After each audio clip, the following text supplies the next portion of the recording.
parece si vamos ahí a 1 Corintios 15:57? Y dice: mas gracias sean dadas a Dios, que nos da la victoria por medio de nuestro Señor Jesucristo. ¿Cuántos aquí anhelan o desean vivir en esa victoria que el Señor nos ha llamado a vivir? Amén, ¿verdad? Yo creo que todos. ¿Qué les parece si oramos antes de empezar?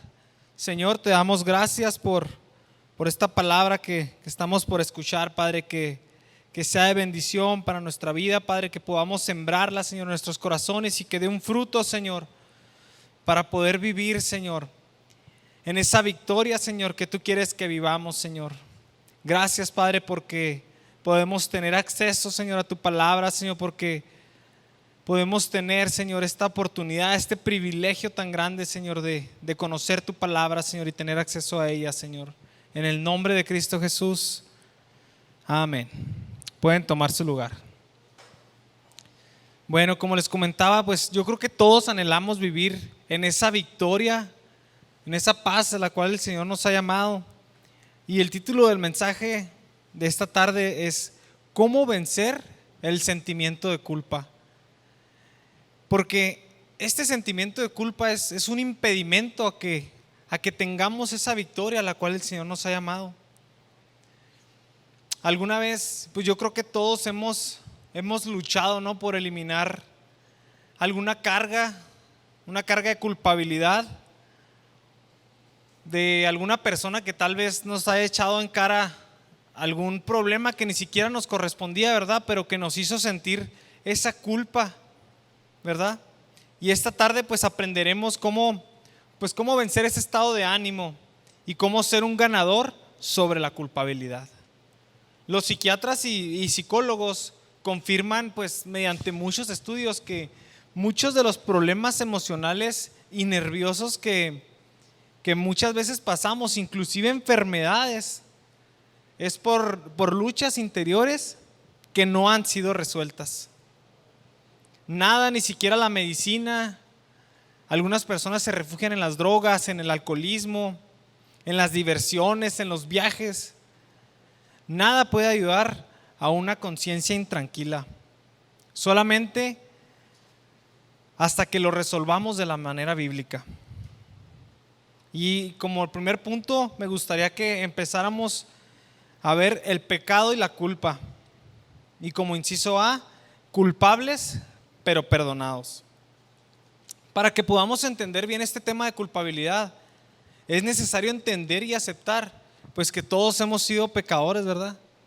Ahorita en el primer servicio les comentaba que yo creo que el 95% de las personas con las que me ha tocado platicar, y no es que sea el mejor evangelista o que salga y platique mucho con la gente, pero con el 95% yo creo que las personas que me ha tocado platicar dicen que o se sienten que son muy buenos y merecen ir al cielo.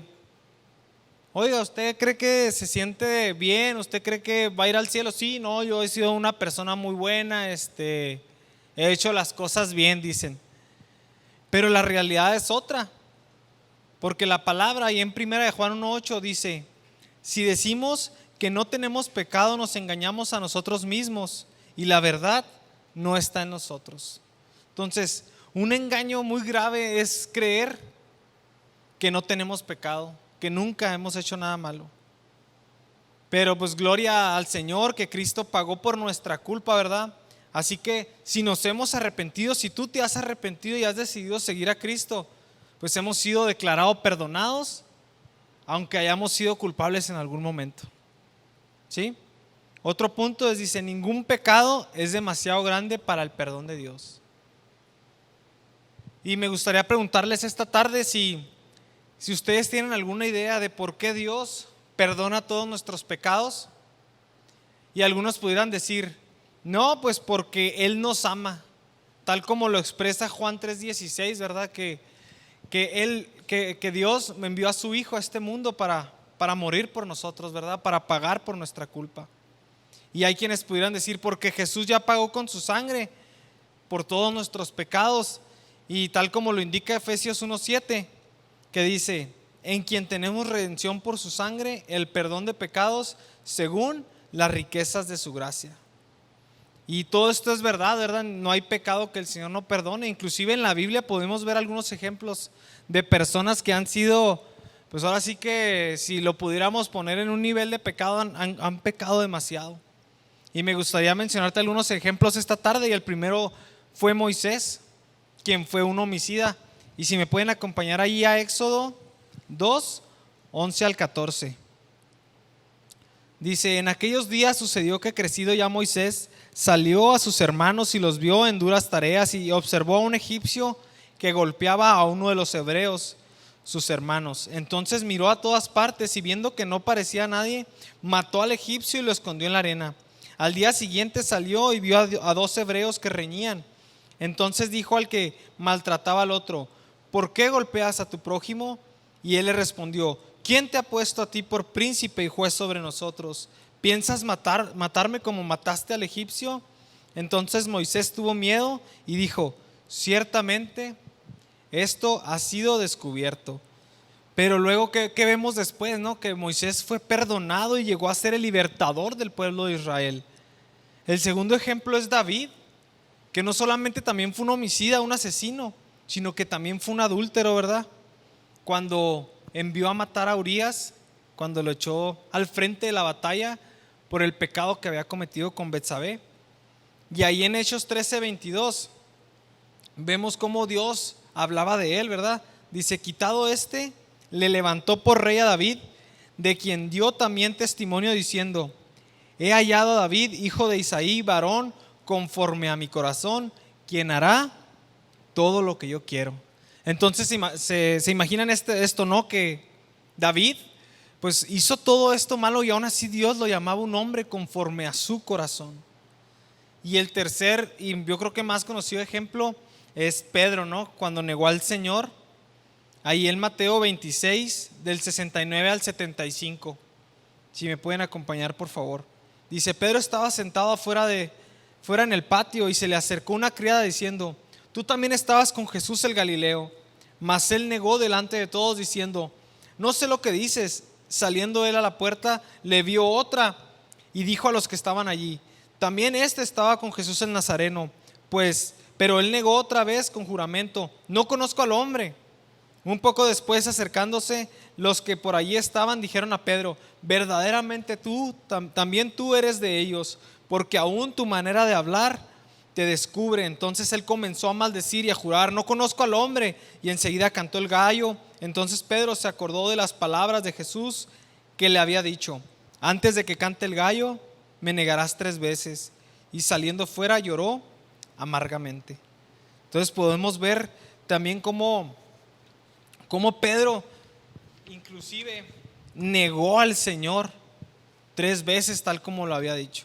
Y hay muchos ejemplos en la Biblia. También encontramos a la mujer samaritana, ¿verdad? Que el Señor le dijo: tú has estado casada 5 veces, y con el hombre con el que estás ahorita tampoco es tu esposo.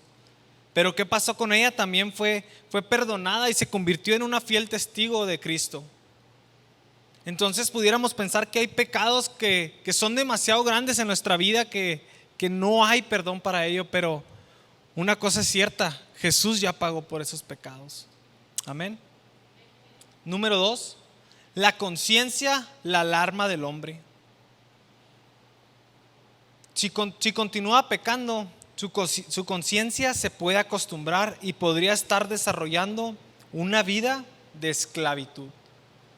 La conciencia como tal, pues es algo que el Señor ha puesto dentro de nosotros para que podamos tener esa alerta, ¿no? Esa alerta moral de cuando estamos haciendo algo bien o algo mal. Yo le invito a que piense por un momento donde tal vez hay un pecado en nuestra vida a la cual nos hemos hecho insensibles. Porque no sé cuánto tiempo tengas de conocer al Señor. Pueden ser inclusive gente que nació en una cuna cristiana y aún así por años ha batallado con algún pecado al cual se ha hecho insensible. Porque el repetir una y otra vez va cauterizando nuestra conciencia, a modo de que llega el punto en que ya no sentimos nada por deshonrar al Señor o ofenderlo. Tal vez murmuramos contra nuestro jefe en el trabajo. Tal vez hacemos chistes obscenos, hacemos comentarios ofensivos y lujuriosos, el maltrato verbal a nuestra esposa, a nuestros hijos. O bueno, pues hay miles de pecados que podemos hacer y ni siquiera nos damos cuenta de que estamos ofendiendo al Señor. Hablar malas palabras o decirle cosas a alguien que no edifican. Y yo la verdad, yo estudiando este mensaje me identifiqué con muchos, ¿no? Que por mucho tiempo he estado haciendo o diciendo, y ya llega un punto donde dices, bueno, pues ya es parte normal de mi vida y dejas de ponerle la atención debida a este tipo de cosas que merecen la atención, ¿no? Que necesitamos llevarlas a la cruz. Y tal como nos pasó a nosotros y nos pasa a nosotros, le pasó a Adán y a Eva en algún momento. Ellos experimentaron esta conciencia culpable debido a su desobediencia al Señor. Y luego trataron de esconderse, ¿no? De su presencia. Ahí en Génesis 3:8, si me acompañan por favor, dice: y oyeron la voz de Jehová, Dios, que se paseaba en el huerto al aire del día, y el hombre y la mujer se escondieron de la presencia de Jehová, Dios, entre los árboles del huerto. Y aunque la palabra conciencia no aparece en el Antiguo Testamento como tal, el concepto está presente y muchas veces es expresado por la palabra corazón. Después de que David pecó cuando hizo el censo al pueblo de Israel, si me acompañan allá a 2 de Samuel 24:10, fíjense lo que dice. Después de que David hubo censado al pueblo, le pesó en su corazón y dijo David a Jehová: yo he pecado gravemente por haber hecho esto, mas ahora, oh Jehová, te ruego que quites el pecado de tu siervo, porque yo he hecho neciamente. Se fijan bien, así le pesó en su corazón, hubo un cargo de conciencia por esto que hizo. Y tal vez tú te preguntes, bueno, pues el INEGI cada año hace un censo en México, o sea, estamos pecando. No. En ese momento, cuando David hizo el censo, lo hizo con un corazón ensoberbecido, ¿no? Para darse cuenta del poderío que él tenía, el ejército que poseía el pueblo de Israel. Ese fue el pecado que él cometió, por eso en su corazón le pesó, ¿no? El haber hecho esto. Cuando pecamos debemos de experimentar esta angustia, tal como David la sintió, y nuestra conciencia nos taladra con la palabra culpable. Esta es la convicción de pecado que trae el Espíritu Santo, usando la voz de nuestra conciencia para advertirnos que debemos de hacer lo correcto. Después de un arrepentimiento genuino, toda esta culpabilidad, todos estos sentimientos que traemos deben de desaparecer. Así como de importante es una alarma, no sé, a lo mejor no todos tenemos en nuestra casa, ¿verdad? Pero en algunas tiendas departamentales o a donde vamos a comprar nuestro mandado, han visto que hay alarmas de humo. Así de importante es sentir esta convicción en nuestro corazón, en la vida del creyente. Dice, aunque nuestra conciencia pues es maravillosa, ¿verdad? Porque nos advierte de este mal cuando hacemos las cosas mal. No siempre podemos depender totalmente de ella, porque a veces nuestro entendimiento de lo que es bueno y es malo está siendo influenciado por otras personas, por nuestros padres, por nuestros amigos, por algún compañero de trabajo, y pues más ahora, ¿no? Por las redes sociales, como todo lo que vemos, todo lo que la gente publica, que realmente sabemos que está mala la palabra del Señor, para ellos es su verdad. No, es que esto es verdad, esto es mi verdad y pues tienes que creerla, ¿no? Entonces muchas veces caemos en ese juego de decir, no, tienes razón en pensar así, pero realmente estamos siendo engañados. Estamos cayendo en esa mentira por lo que la demás gente dice. Entonces nos damos cuenta que nuestro pensar de lo que es bueno o malo puede ser falso. Entonces es importante recordar que esta conciencia es un monitor moral y que nos exhorta a hacer lo que pensamos que es correcto, y es mucho más importante escudriñar la palabra del Señor para que podamos darnos cuenta si estamos siendo guiados en lo correcto o lo incorrecto, si nos estamos dejando guiar por lo que el mundo dice, por lo que las personas dicen y no realmente por la palabra del Señor. Amén. Como tercer punto dice condenación o convicción. Hay una gran diferencia entre la palabra culpabilidad o condenación y la convicción que trae el Espíritu Santo. Dice, sin embargo, a veces las confundimos y realmente no sabemos pues cuál es cuál, ¿verdad? En primer lugar, la culpabilidad del hombre viene de parte del diablo, cuya táctica es acusar, tal como nos muestra Apocalipsis 12:10. Si me acompañan, dice: entonces oí una gran voz en el cielo que decía: ahora ha venido la salvación, el poder y el reino de nuestro Dios y la autoridad de Cristo, porque ha sido lanzado fuera el acusador de nuestros hermanos, el que los acusaba delante de nuestro Dios día y noche. Entonces vemos cómo esta táctica de parte del enemigo es estar delante del Señor día y noche acusándonos de nuestro pecado. Y la convicción de parte del Espíritu Santo, por otro lado, si me acompañan a 2 de Timoteo 3:16, dice: toda la escritura es inspirada por Dios y útil para enseñar, para redarguir, para corregir y para instruir en justicia. Entonces, aún sabiendo todo esto, podemos a veces no identificar correctamente, ¿verdad?, qué es la convicción y qué es la condenación de parte del enemigo. La convicción de parte del Espíritu Santo es una voz suave en nuestro interior que te dice: esto que estás haciendo, esto que estás pensando, esto que estás diciendo no agrada a Dios. Puedes esforzarte y cambiar. Es una voz suave que habla a nuestro corazón. Tú puedes vencer este mal hábito. Y como resultado, si hay arrepentimiento en nuestro corazón, podremos tener una restauración de nuestra comunión con el Señor y esa motivación para vencer ese mal hábito o ese pecado. Estar seguros del amor de Dios. Número 2, la culpabilidad del enemigo.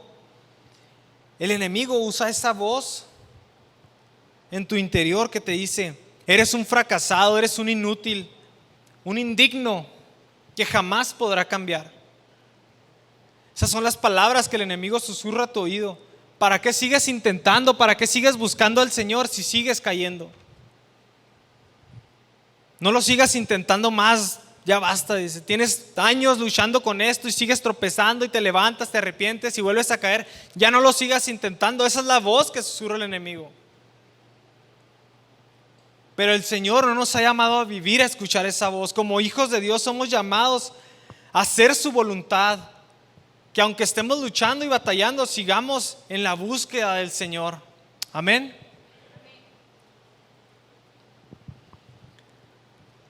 Número 4, la culpabilidad falsa. Existe una culpabilidad falsa, la cual es un instrumento del enemigo para seguir atormentándonos y hacernos sentir culpables cuando realmente no lo somos. Y vamos a observar 3 áreas donde generalmente el enemigo busca atacarnos. La número 1, yo creo que es la más común que nos pasa a todos, es los pecados del pasado. Porque pudiera parecer que hay pecados antes de haber conocido al Señor que aún vienen a nuestra mente y nos recuerdan y nos hacen sentir que aún no somos perdonados, que aún no merecemos ese perdón o ese favor de parte del Señor. Un aborto, un divorcio, fraude, engaño, algún adulterio, relaciones sexuales fuera del matrimonio, odio, entre otros. Son pecados que a veces pueden venir a nuestra mente y decir: no, pues no, realmente el Señor no me ha perdonado, estoy condenado, realmente no merezco estar delante del Señor. Pero ¿qué nos dice la palabra? Ahí en 1 de Juan 1:9. Si confesamos nuestros pecados, Él es fiel y justo para perdonar nuestros pecados y limpiarnos de toda maldad. Entonces no podemos continuar castigándonos. Si hemos confesado nuestro pecado, ¿qué dice? Que el Señor es ¿qué? Fiel y justo, ¿verdad?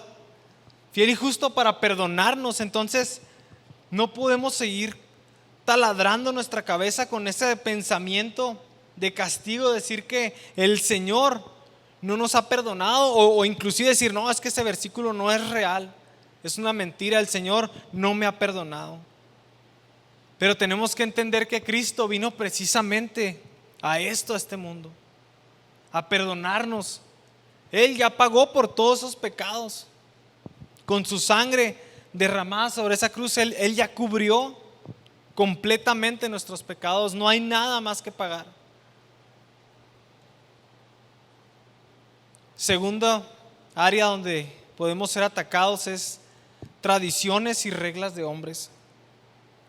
Esta culpabilidad falsa también puede venir a veces por el resultado de juicios y argumentos de hombres.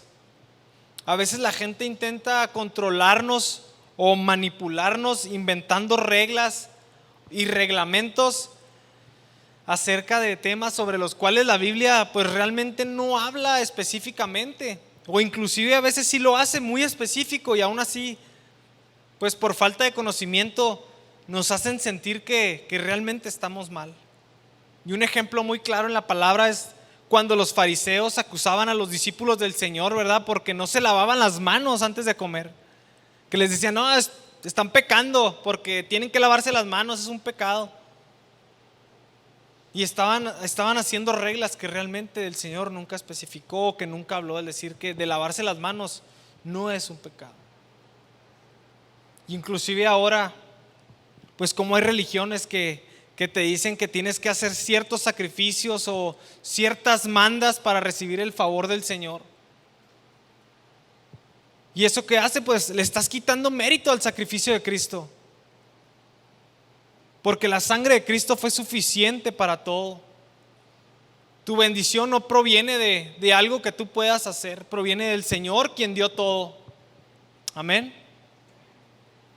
O también hay quien pueda decir, no, pues es que los obispos o el pastor no debe estar casado, cuando realmente la Biblia es bien clara, ¿no? Ahí en 1 Timoteo 4:2, cuando exhorta y da la palabra el apóstol Pablo, ¿no? De las cualidades que debe tener un obispo, un pastor, que dice que debe estar casado con una sola mujer. Entonces el mismo apóstol Pablo exhortaba, cásese, cásese. ¿Por qué? Porque conocía la condición, que somos hombres y tenemos necesidades fisiológicas. Entonces, ¿qué decía? Cásese. Que no se quede ni uno soltero, cásense. ¿Sí? Y número 3, por problemas familiares. Es muy común que entre las familias, que pues puede que algún hermano trata de hacer sentir mal a otro, ¿no? Porque no se hace cargo de sus papás como él quisiera. Y no me malinterpretes. Obviamente tenemos que honrar a nuestros padres, servirles, amarles y ser responsables hasta donde nos corresponde, ¿no? Pero a veces yo creo que lo hemos visto en muchas familias, ¿no? Cómo esto trae división. No, es que tú no te hiciste cargo de mi papá ya en 1985 y surgen esas discusiones, esas divisiones. ¿Para qué? Para hacernos sentir mal, para traernos esa culpabilidad falsa. ¿Sí? Entonces no podemos permitir que aún en nuestras familias haya este tipo de discusiones, de divisiones, para traernos estos sentimientos de culpa falsa que el enemigo quiere poner. Y ya por último,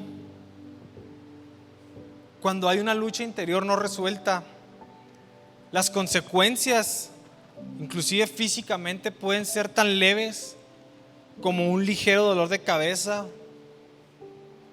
por estar pensando, ¿no? que el Señor no me ha perdonado, hice estas cosas malas y aún me siento culpable. O pueden llegar a ser tan graves como la depresión o el suicidio. No sé si ustedes últimamente han visto las noticias de cuántos pastores no se han suicidado, aún en la iglesia. Y yo te aseguro que si vas y les preguntas a los creyentes de esa iglesia, no, pues era un pastor muy alegre, siempre atento, siempre servicial, ¿no? Pero yo creo que incluyendo a esos pastores, incluyéndonos a nosotros, a veces olvidamos que tenemos que estar drenando todas esas cargas delante del Señor. Tenemos que ir delante de esa cruz diariamente y estar rindiendo eso que el enemigo, esa raíz que quiere venir a destruir nuestras vidas, nuestros matrimonios, familias. Porque recuerden que el enemigo vino a matar y destruir. Y eso es lo que quiere, eso es lo que busca el enemigo. Hacernos sentir culpables de que no merecemos el perdón del Señor. Pero si queremos vencer estos sentimientos de culpabilidad, debemos de vivir siempre en un espíritu de humildad, donde todos los días reconozcamos que necesitamos al Señor. Ese sentimiento de decir: Señor, un día más te necesito porque yo no puedo. Sigo cayendo, sigo tropezando. Señor, te necesito. Me sujeto a ti este día. No permita que las personas, el mundo, las redes sociales, el enemigo, quien es el acusador de los hermanos, lo pongan en ese estado de culpabilidad, con pecados que ya han sido limpiados por la sangre de Cristo. Si usted ya ha hecho esa oración en la que usted ha aceptado a Cristo como su Salvador, la Biblia dice ahí en Miqueas 7:19 que nuestros pecados están en lo más profundo del mar. Y en ese punto hay un letrero que dice: no se puede pescar, haciendo referencia a que esos pecados están ahí y nadie puede traerlos nuevamente. ¿Por qué? Porque han sido cubiertos por la sangre de Cristo. Usted puede ser un ganador, salir victorioso, como leíamos ahorita en 1 Corintios, de esta culpabilidad. No deje que el enemigo le robe su identidad en Cristo. Debemos de ser conscientes que nuestra identidad está en el Señor.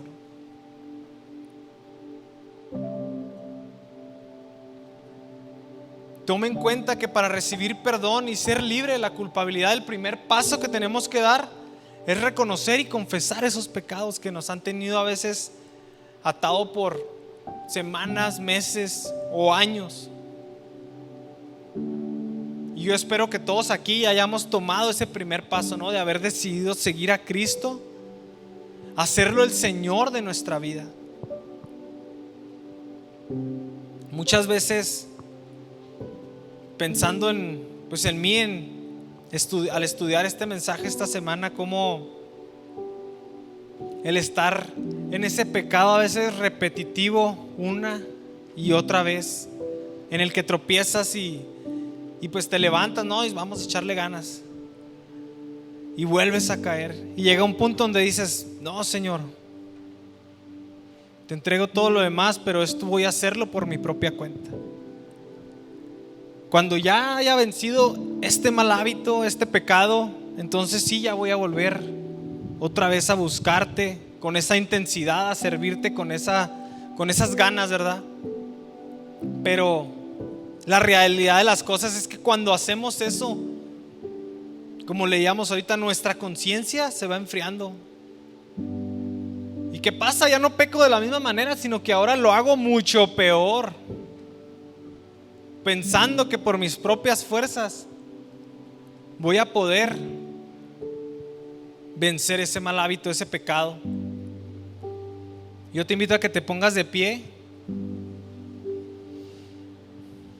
y invitarte a que no sufras más esa condenación, ya que podamos ser conscientes cada día de nuestra vida de que Jesús está con nosotros en todo momento. Porque Él te dice: no luches más tú solo. Esta lucha no te corresponde a ti, sino con mi Espíritu Santo. Amén. ¿Qué les parece si cierras tus ojos para orar y le dices allá al Señor en tu lugar: Señor, Yo renuncio, Padre, esta tarde a esta culpabilidad falsa, Señor, que el enemigo ha querido traer. Señor, yo te he hecho el Salvador de mi alma, Señor de mi vida, Padre, y no permitiré, Señor, que esa culpa falsa que a veces viene por pecados del pasado, por juicios de las personas, me condene más, Señor.